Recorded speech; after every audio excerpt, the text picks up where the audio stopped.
생각을 했습니다. 그럼에도 불구하고 경우의 합당한 말보다는 경우의 합당함이라는 주제도 잠언 25장 전체를 묶을 수 있는 중심 구절이 될 수 있기도 하죠. 오늘 말씀을 잘 읽을 필요가 있습니다. 오늘 말씀 2절을 보시면은 거기에는 이렇게 기록이 돼 있지 않습니다. 자, 어떻게 기록이 돼 있지 아니하냐 하면 이를 숨기는 것은 하나님이요 이를 살피는 것은 왕이니라, 이렇게 기록이 돼 있지 않습니다. 성경이 기록된 대로 읽게 되면 이를 숨기는 것은 하나님의 영화요 이를 살피는 것은 왕의 영화니라, 이렇게 기록이 되어 있습니다. 영화라는 것은 영광을 달리 표현한 단어이죠. 우리가 흔히들 하나님께 영광을 돌린다는 말을 합니다. 하나님께 영광을 돌린다. 어떤 것이 하나님께 영광을 돌리는 것일까?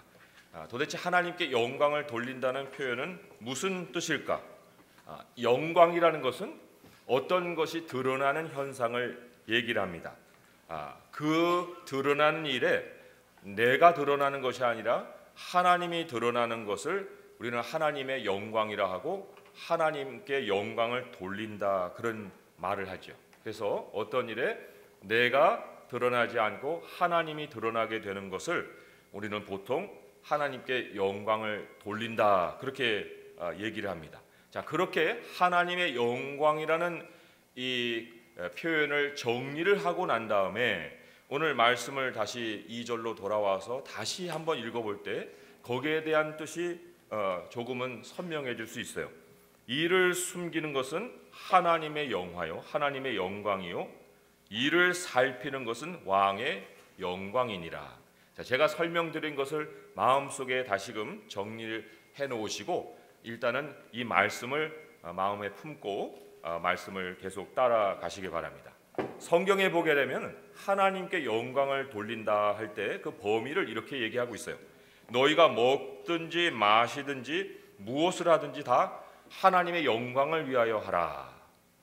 여기에 보게 되면은 우리가 보통 믿는 우리 형제 자매님들은 그 국어사전적인 영광을 생각하진 않겠지만 그렇지 아니한 사람들에게 있어서 이 영광이라는 개념을 가지고 이 먹든지 마시든지 무엇을 하든지 다 하나님의 영광을 위하여 하라 하는 이 구절에 적용을 시켜서 뜻을 풀어보자면은 어떤 큰 업적의 공을 내게 돌리지 않고 하나님께 돌린다. 그런데 그 범위가 우리가 먹고 마시는 것까지다, 그렇게 우리가 생각을 해볼 수 있다는 거예요. 그렇지만 과연 하나님을 드러내는 것이 하나님을 정말 드러내고자 하는 우리식의 방식이 하나님이 받으시는 영광일까 하는 거죠. 더군다나 이 먹는 일, 마시는 일에까지 하나님을 드러낸다고 할 때 과연 우리 안에서 얼마만한 사람들이 실천을 하고 살고 있겠는가? 우리가 대표적으로 일상이라 생각하는 것이 말이고 또 일이에요. 근데 말과 일에 있어서 하나님께 영광 돌리라 하는 구절을 베드로전서 4장 12절에 이렇게 기록하고 있습니다. 만일 누가 말하려면 하나님의 말씀을 하는 것 같이 하고 누가 봉사하려면 하나님이 공급하시는 힘으로 하는 것 같이 하라. 이는 범사에 예수 그리스도로 말미암아 하나님이 영광을 받으시게 하려 함이니 그에게 영광과 능력이 세세 무궁토록 있느니라. 여기도 범사가 나옵니다. 범사라는 것도 먹는 일, 마시는 일이에요. 그런데 범사에 우리가 말을 할 때는 그리스도의 말씀을 하는 것 같이 하고 또 일을 할 때는 하나님이 공급하시는 힘으로 하는 것 같이 해야만 그것이 하나님을 드러내는 일이 된다 하는 얘기인데, 과연 우리가 이 하나님을 드러내는 일에서 우리의 말과 우리의 일이 따라주고 있는가 하는 얘기죠. 그래서 오늘 잠언의 말씀이 하나님께 영광을 돌린다는 것의 아주 기본적인 개념을 가르쳐주고 있고 또 실제적으로 구체적으로 하나님께 영광을 돌릴 수 있는 그 길까지도 제시를 해주고 있어요. 그래서 이것이 지혜의 말씀이고 이 지혜의 말씀을 따를 때에 우리에게 지혜가 약속하는 복이 임하는 거예요. 그냥 개념으로 하나님만 크게 만들어 드리리라 하는 것만 갖고는 우리가 실천과 연결될 수 없는 괴리가 생길 수 있다는 거죠. 자, 그런데 오늘 말씀으로 다시 돌아와서 보니 이를 숨기는 것은 하나님의 영광이다. 이를 숨기는 것이 하나님을 드러내는 것이다. 사실 우리는 하나님을 드러내기 위해서 뭔가를 나타내고 싶은데 성경은 그렇게 되면은 그것은 하나님의 영광이 아니고 오히려 그것은 왕의 영광이라 그렇게 얘기를 하고 있어요. 이를 살피는 것, 이를 살핀다 할 때 그 뜻은 이래요. 조사해서 밝혀내는 거예요. 그래서 나타내는 거예요. 일의 전말을 설명해내서 이것이 이러하오 하고 이렇게 내보이는 것까지를 일을 살피는 것이라 얘기를 하는데, 그렇게 일을 살피는 것은 하나님을 드러내는 것이 아니라 왕을 드러내는 일이 된다는 말씀이지요. 왕이 드러난다는 거예요. 이미 나타난 것에 대해서는 하나님이 하나님의 것이라고 얘기를 하지 않으십니다. 신명기 29장 29절 전반부를 읽어드리면 이래요. 감추어진 일들, 옛날 성경은 오묘한 일이라 하는데 감추어진 일은 우리 하나님 여호와께 속하였거니와 나타난 일은 영원히 우리와 우리 자손에게 속하였다. 나타난 일, 이미 우리 것이 된 일이에요. 나타난 일 가지고 더 하나님을 나타낼 수 있는 길이 없다는 것이 성경의 결론이에요. 하나님께는 언제나 숨어 있는 일, 감춰져 있는 일, 오묘한 일이 속해 있다는 얘기죠. 그러니까 우리가 나타난 그것으로, 보이는 그것으로 최고로 무언가를 드러내봐야 그 끝에는 항상 왕이 있는 거예요. 왕이 드러나는 거예요. 잠언 25장에서 말하는 이 왕이라는 것은 사람이 자기를 드러낼 수 있는 최고의 절정의 모습이라 할 수 있습니다. 모든 분야의 어떤 탑 정도에 머무는 것이 아니라 인간 실현의 절정이 바로 왕이라고 할 수 있다는 거예요. 가장 사람이 사람 되는 길의 끝에다가 왕을 두고 지금 얘기를 하고 있는 거죠. 그런데 사람이 가장 사람 되어서 나타나는 것에 하나님의 영광이 있을 것 같은데, 예를 들면은 내가 크리스천 과학자로서 어떤 창조 이론을 가지고 하나님의 창조를 밝혀낸다. 또는 내가 크리스천 수학자로서 하나님의 오묘한 이치를 이렇게 수학으로 이렇게 풀어낸다. 또는 내가 크리스천 기업인으로서 정직하게 회사를 운영해서 경제인 대표가 된다. 뭐 이런 것을 가지고 우리가 정말 하나님께 영광을 돌릴 수 있을 것 같은데, 그 절정에 이르러서 과연 얻는 결론이 하나님을 드러내는 것이 되겠느냐. 오늘 말씀 이어서 3절의 말씀이 이렇게 기록이 되어 있어요.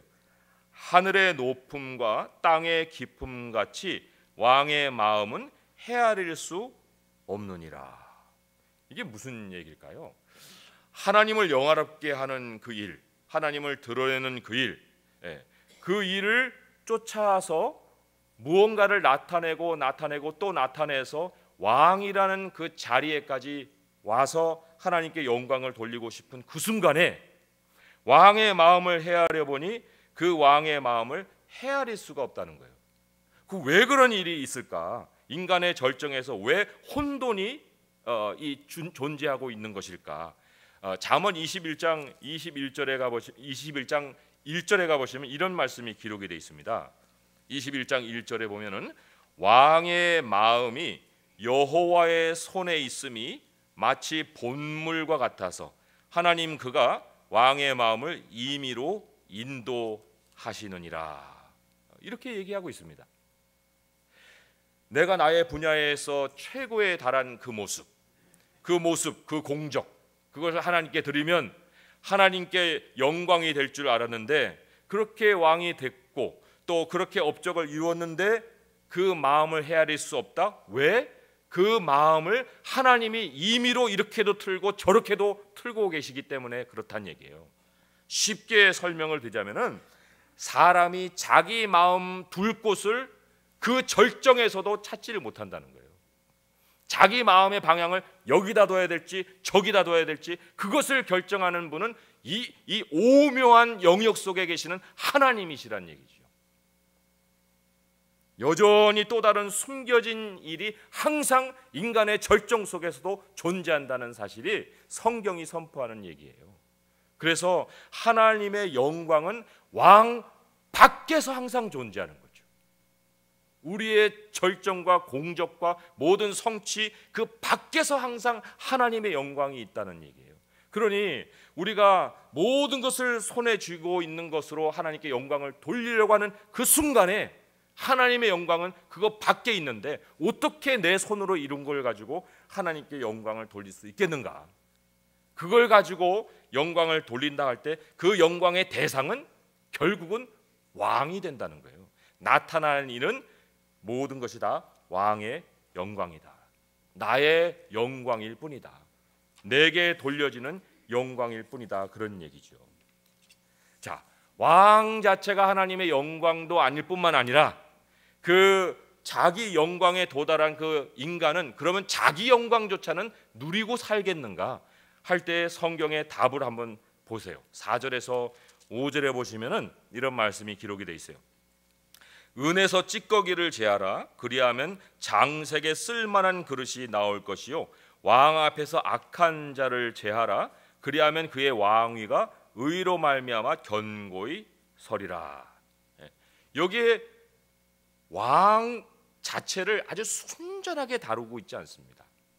왕에게 뭔가 찌꺼기가 이렇게 붙어있는 이런 상황을 얘기를 하고 있어요. 그 찌꺼기가 바로 악한 자라고 얘기를 하고 있잖아요.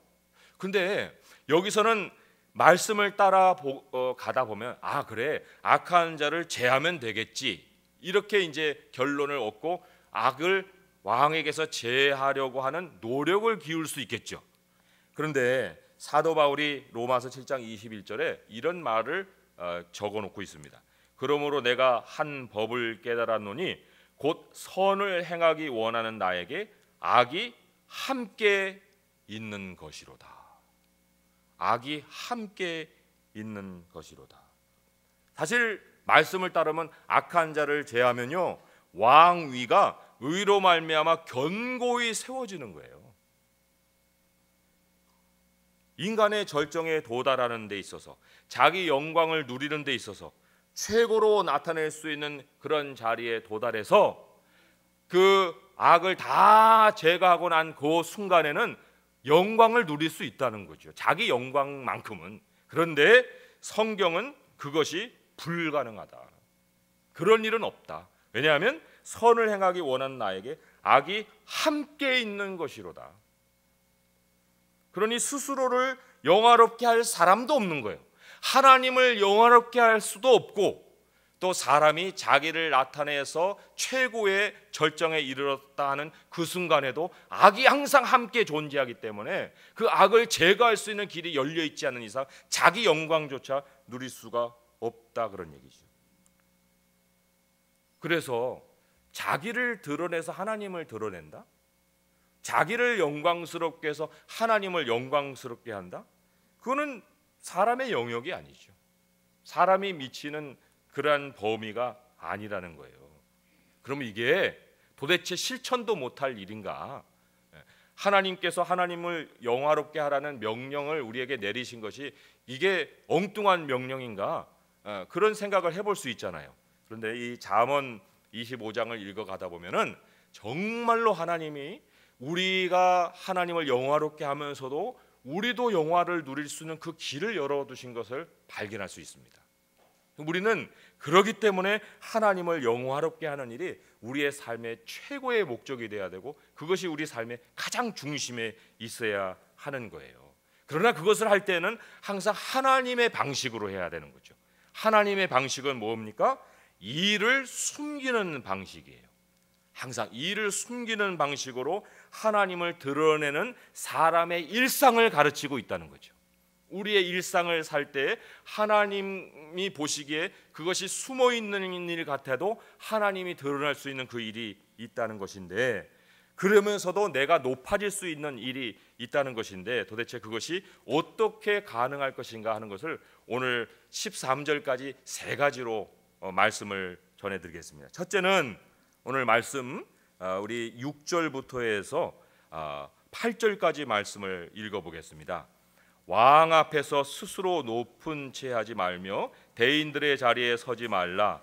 이는 사람이 네게 이리로 올라오라고 말하는 것이 내 눈에 보이는 귀인 앞에서 저리로 내려가라고 말하는 것보다 나음이니라. 너는 서둘러 나가서 다투지 말라. 마침내 내가 이웃에게 욕을 보게 될 때에 내가 어찌할 줄을 알지 못할까 두려우니라. 6절에서 7절까지만 읽었어야 돼요.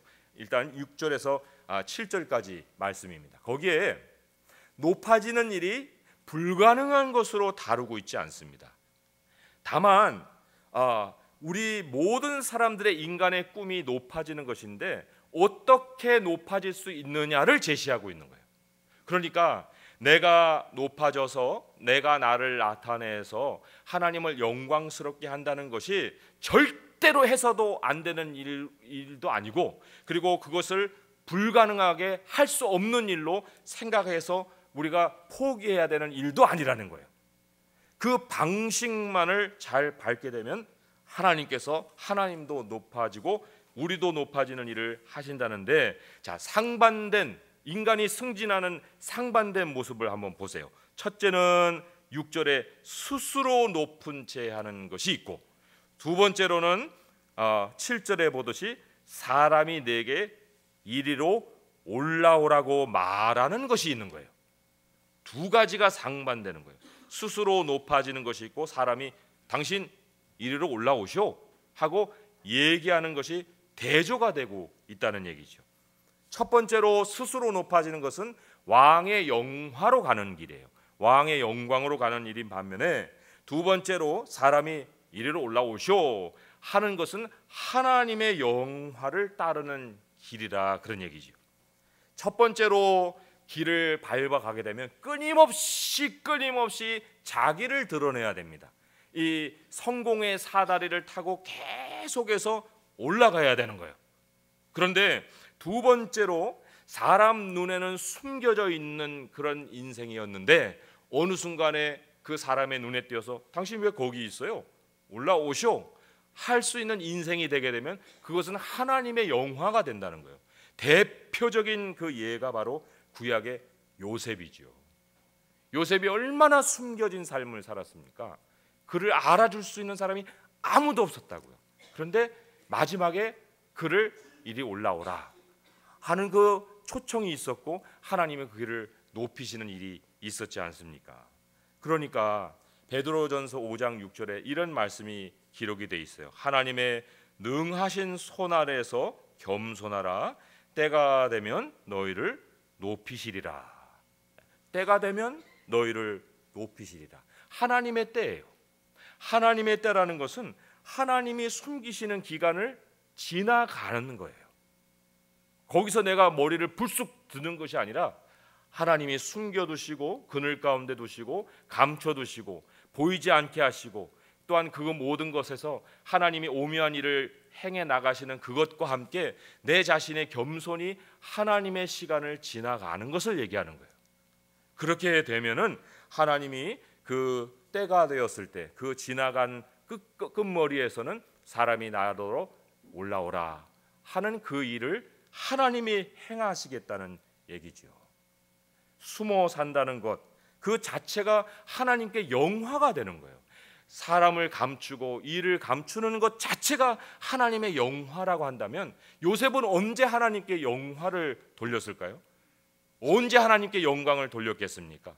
그가 바로 앞에 서서야 비로소 하나님을 높인 것이 아니에요. 그가 살아온 그 숨은 날에 이미 요셉은 하나님을 영화롭게 해드리면서 살아왔다는 거죠. 그러하다고 할 때 과연 내 영광은 지금 어디 있는가? 내 주변을 돌아보아서 나를 알아주는 사람도 없고 나에게 이리 올라오라 하는 사람도 없는 이 지경을 내가 지나가고 있는데 무슨 나에게 영광이 있겠는가 하는 우리들의 푸념 속에 하나님이 주시는 답은 너가 그렇게 내 손 아래서 겸손하게 살아가는 그 감춰진 세월이 바로 너가 나를 드러내고 있는 그 세월이라 말씀을 해주시는 거예요. 하나님이 일하시는 그 시간을 드리는 것이 얼마나 하나님을 드러내는 일이 되겠습니까? 우리가 또한 두 번째로 생각해 볼 것이 8절 이미 읽었지만 8절부터 해서 10절의 말씀이에요. 다시 한번 또 제가 읽겠습니다. 너는 서둘러 나가서 다투지 말라. 마침내 내가 이웃에게서 욕을 보게 될 때에 내가 어찌할 줄을 알지 못할까 두려우니라. 너는 이웃과 다투거든 변론만 하고 남의 은밀한 일을 누설하지 말라. 듣는 자가 너를 꾸짖을 것이요 또 내게 대한 악평이 내게서 떠나지 아니할까 두려우니라 그랬어요. 여기 8절에 서둘러 나가서 다투는 것, 나가서 다투는 것이 오늘날 아주 팽배해 있습니다. 나가서 다투는 것은 바로 인간의 법정을 찾는 것을 얘기하는 거예요.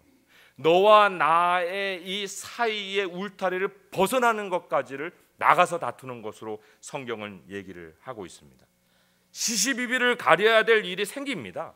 그거는 관계를 하면서 어쩔 수 없이 생기는 일이에요. 그런데 시시비비를 가려야 되는 일에 있어서 무조건 나가서 다투는 것을 얘기하는 거예요. 나가서 다투게 되면 그때부터는 왕의 영화로 가는 거예요. 내가 법정에서 이기기는 해요.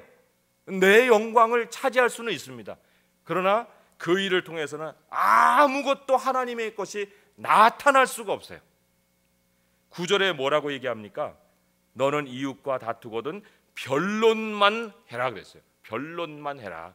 이 변론만 한다는 것도 그 당사자와만 얘기를 하되 그 당사자와 얘기할 때도 사실만을 얘기하는 거예요.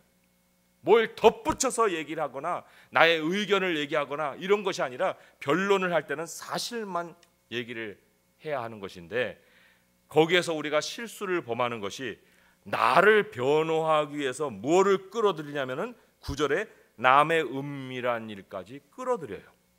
그래서 너와 나의 일인데 제3자가 끼어들어서 우리의 일로 그 일을 자꾸 설명을 하게 된단 말이죠.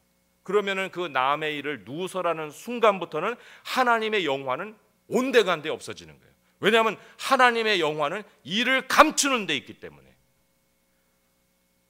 왕의 영화로 나가고자 하면은 범위를 넘어서면 되는 거예요. 그러나 하나님께서 그렇게 되다가는 일은 수습되는 것 같으나 무엇이 따른다고요? 10절에 보게 되면 너에 대한 악평이 따른다는 거죠. 듣는 자가 너를 꾸짖을 것이요 또 내게 대한 악평이 내게서 떠나지 아니할까 두려우니라. 그 사람과 나의 울타리 안에서 괴로울 수 있어요. 마음이 불편할 수 있습니다. 뭔가 자꾸 얘기하고 싶은 욕망이 생길 수 있습니다. 그래야만 분도 풀리고 일도 풀릴 수 있을 것 같은 그러한 아주 마음속에 이 생각이 들을 수가 있어요. 그런데 우리가 하나님의 영화를 생각한다면 그 울타리를 반드시 지켜야 됩니다. 어떨 때에는 나와 그 사람의 이야기를 내 아내에게도 내 남편에게도 얘기하지 말아야 될 그런 순간도 있는 거예요. 그래야만 하나님이 영화를 받으시고 영광을 받으시는 일을 행하신다는 얘기죠. 하나님이 그 사람과 나와의 관계 안에 울타리 일도 해결해 주시고 울타리 밖의 일도 수습해 주시면서 하나님을 드러내시는 일을 행하신다는 거죠. 사실 우리가 사람의 일을 시시비비를 더 구하다 보니까 사람을 잃는 경우가 얼마나 많은지 몰라요.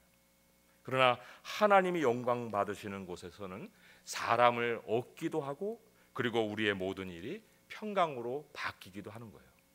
사람을 잃어서야 그 안에서 하나님을 영화롭게 했다 할 수 있는 그러한 우리의 이야기는 할 수가 없다는 거죠. 세 번째로는 11절의 말씀부터 해서 세 절에 걸쳐서 말에 대한 것을 얘기를 하고 있습니다. 세 번째는 말로 하나님께 영광을 돌릴 수 있다는 거죠. 우리의 일상의 중요한 부분 중에 하나가 말이요 또 일인데 여기에 말 중에 하나가 이렇게 기록이 되어 있어요. 경우에 합당한 말은 아로 새긴 은쟁반의 금사관이라. 여기 경우라는 말을 주목할 필요가 있습니다. 경우라는 것이 이런 뜻이에요. 어떤 것이 놓여 있는 조건이나 또 놓이게 된 어떤 형편이나 사정이라는 거죠. 형편이나 사정이 경우예요. 이거 없는 사람 한 사람도 없습니다. 모든 사람들의 현실은 다 경우예요. 모든 사람들에게 주어지는 것이 다 경우예요. 현실이에요. 그런데 그 경우에는 퍼즐처럼 딱 맞는 말이 존재한다는 거예요. 경우에 합당한 말이 있다는 거예요. 그런데 그 말이라는 것이 막 일반 사람들이 떠들고 다니는 그 말, 텔레비전 속에서 막 듣는 뉴스의 말, 대중이 여론을 일으켜서 하는 그 말, 거기에서 찾아지는 것이 아니라 그 말을 뭐로 비유했습니까? 아로 새긴 은 쟁반에 금사과라 그랬어요. 뭐 쟁반 위에 금으로 만든 사과를 이렇게 뚝 올려놨다는 얘기가 아니라요, 은으로 되어 있는 쟁반이 이렇게 장식이 막 놓여 있습니다. 새겨져 있습니다. 근데 그 장식에 새겨져 있는 중에 금사과, 금으로 된 그 장식이 숨어 있는 거예요. 은빛 같으나 금빛 같은 것이 그 안에 있는 것을 여기서 얘기하고 있는 거죠. 우리가 경우라는 것을 은쟁반으로 생각하면 그 안에 딱 맞아서 은빛 같은데 금빛같이 빛나는 것이 바로 그 합당한 말이라는 얘기죠. 과연 이것이 과연 이 인간의 말 속에 있을까? 이것은 숨어서 빛나는 말이거든요. 이러한 말을 어디서 찾을 수 있을까? 이게 바로 하나님의 말씀이다. 하나님의 말씀이다. 우리가 경우에 합당한 말을 아무리 머릿속에서 끄집어내려 해도 할 수 없는 것을 하나님의 말씀이 내게 지혜를 줘서 내 입에 담게 하면 그 말이 모든 경우를 다 꿰는 합당한 말이 되는 거예요. 내 생각 속에서 나오는 말이 아니라 하나님의 말씀으로 인해서 나의 생각 속에 일어나는 모든 말이 경우에 합당한 말이라는 얘기죠. 이것은 숨어 있는 말이에요. 그런데 이것과 짝을 이루는 것이 12절의 말씀이죠. 짝을 이루는 것이 있습니다. 슬기로운 자의 책망은 청종하는 귀에 금고리와 정금 장식이니라.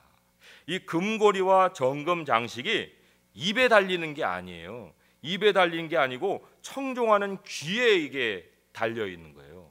그러니까 지금 여기서 우리가 입을 얘기하고자 하는 것이 아니라 귀를 얘기하고자 지금 성경이 기록을 하고 있다는 얘기죠. 우리는 보통은 지혜를 얻고 말씀을 배우면 우리의 입으로 뭔가를 판단하고 책망하는 일에 앞서기가 쉽습니다. 그래서 슬기로운 자의 책망이라 할 때 거기에다 더 중점을 두기가 쉬워요. 그런데 슬기로운 자의 책망이 그 빛을 낼 수 있는 일은 바로 청종하는 귀가 있을 때다는 얘기예요. 하나님의 말씀이 아무리 슬기롭고 책망을 내게 고침을 주는 말씀을 전해줘도 나에게 그 귀가 없다면은 아무런 빛을 발휘할 수가 없다는 얘기죠.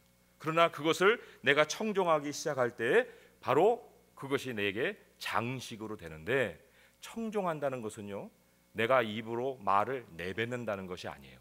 말씀이 숨을 곳을 찾아서 들어가는 것을 청종이라고 얘기합니다. 내 마음속으로 하나님의 말씀이 들어오는 것을 우리가 청종이라고 얘기하는 거예요. 하나님의 말씀을 내 안으로 감추는 것을 청종이라고 얘기하는 거죠. 그러니까 모든 경우에 합당한 말이 성경 안에 감춰져서 은쟁반의 금빛과 같이 숨겨져 있을 뿐만 아니라 그 말씀이 내게 들어올 때에도 내 입으로 먼저 나가는 것이 아니라 내 안으로 간직되어서 감춰지는 것이 또한 합쳐져서 얼마나 아름다운 말이 되느냐는 얘기예요.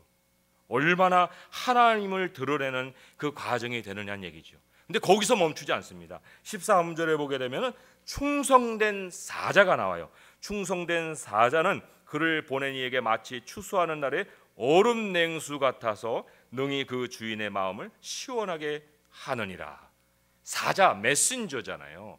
사자는 말하는 사람이기 전에 그 주인의 말을 숨기고 감춰서 그 숨은 말을 가지고 나아가서 사명을 이루는 사람을 일컫는 거예요. 충성된 사자. 충성된 사자에게 숨은 말이 없다, 받은 말이 없다, 감춰지고 전달할 말이 없다면 그건 충성이라고 할 수도 없고 사자라고 할 수도 없는 거지요. 충성된 사자는 무슨 일을 막 해서 자기를 드러내서 거기에서 충성을 보이는 것도 아니고 바로 그 주인이 준 메시지에 충성하게 되면 충성된 사자가 되는 거예요.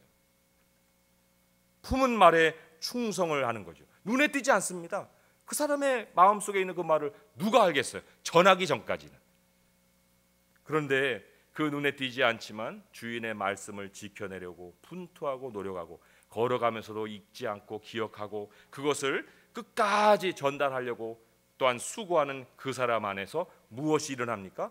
하나님의 영화가 일어나는 거예요. 여기에 보면은 그렇기 때문에 멀리서 그 주인의 마음이 시원하다 그랬어요. 주인의 마음이 얼마나 참 기쁘고 주인이 영광을 받고 있는가 하는 것을 나타내고 있죠. 오늘 말씀을 맺으면서 이렇게 정리를 합니다. 내가 하나님의 영광을 따를 것인가? 아니면 왕의 영광을 따를 것인가? 하나님을 드러낼 것인가? 아니면 나를 드러낼 것인가? 하나님을 드러내는 길을 들어서서 그 마지막에 도달하게 되면은 그 길은 굉장히 멀어 보일 수 있어요. 그런데 그 도달한 길에서부터는 누리는 영광의 세월이 긴 거예요. 그렇지만 왕의 영화를 따르는 길에 들어서서 길을 가게 되면은 길은 짧아 보일 수 있습니다. 도착 지점이 눈앞에 보일 수 있어요. 그런데 그 도착하고 나서도 여전히 갈 길이 혼란스러운 그 운명을 맞게 된다는 거예요. 하나님이 높이실 때까지 그 기간이 10년이 되든 아니면 모세와 같이 40년까지 가든 그 기간을 하나님과 함께 겸손히 동행하는 것, 그리고 일의 시시비비를 자꾸 그때마다 가려내려고 하는 것이 아니라 사람과의 관계를 중시하는 것, 그리고 하나님의 말씀을 품고 하나님이 가라 하는 그곳까지 꾸준하게 성실하게 충성을 다하여서 분투하고 수고하게 되면은 하나님이 영광을 받으실 뿐만 아니라 하나님이 드러나실 뿐만 아니라 하나님이 드러나시는 곳에는 반드시 하나님이 또한 우리를 드러내신다는 약속이 있어요. 우리 예수님께 하나님이 이런 말씀을 남겼습니다. 만일 하나님이 그로 말미암아 영광을 받으셨으면 하나님도 자기로 말미암아 그에게 영광을 주시리니 곧 주시리라. 이게 하나님이 예수님에게 약속하신 말씀인데 그 말씀 우리에게도 주시는 말씀이에요. 다시 한번 읽어볼까요? 만일 하나님이 그로 말미암아 우리로 말미암아 영광을 받으셨으면 하나님도 자기로 말미암아 우리에게 영광을 주시리니 곧 주시리라. 오늘 다시 한번 말씀의 핵심으로 돌아와서 제가 읽습니다. 이 일을 숨기는 것은 하나님의 영화요 이 일을 살피고 드러내는 것은 왕의 영화니라. 우리가 은밀한 중에 보시는 그 하나님 앞에서 살아계신 하나님께 인정을 받고 또 하나님이 세우시는 삶을 사는 복을 누리시는 성도님 될 수 있기를 주님의 이름으로 축원드립니다. 함께 기도합니다. 함께 기도할 때 하나님 나를 드러내어서 하나님께 영광이 되게 하는 이 유혹을 물리치게 하시고 하나님의 능하신 손 아래서